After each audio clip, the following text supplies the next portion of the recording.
Il y a des Français qui ont soigné, il y a des Français qui ont éduqué, il y a des Français qui ont bâti.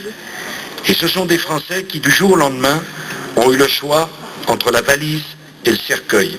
Ces Français-là, on n'a pas le droit de les oublier. De la même façon qu'on ne peut pas oublier les harkis, leurs fils, qui n'ont commis qu'une seule faute, c'est de croire à la parole de la France, et dont un certain nombre d'entre eux ont été oubliés, abandonnés, dans des conditions qui ne nous font pas honneur.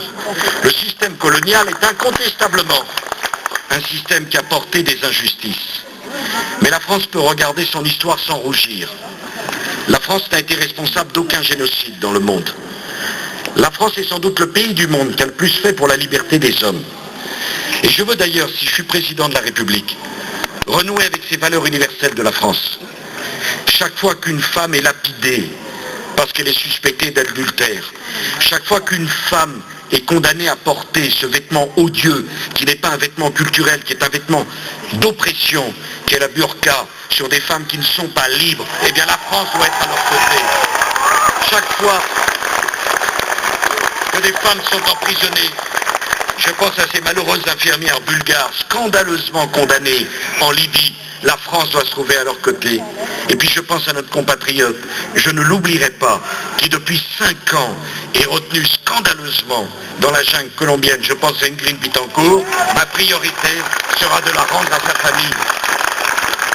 Alors on m'a fait le procès de parler de la France, mais si un candidat à la présidence de la République ne parle pas de la France, de quoi parle-t-il? La France, ce n'est pas une race. La France, ce n'est pas une ethnie. La France, c'est une multitude de petites patries comme celle-ci, qui ont fini par s'additionner et faire une grande patrie.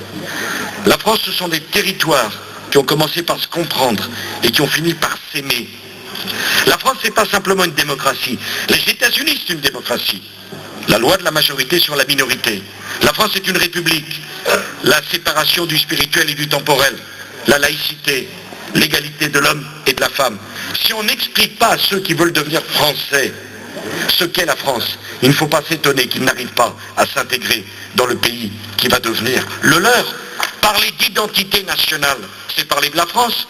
Pourquoi contester l'identité de la France alors que chacun connaît l'identité provençale, que personne ne se trouverait choqué de parler de l'identité de son territoire, de son village, de sa région?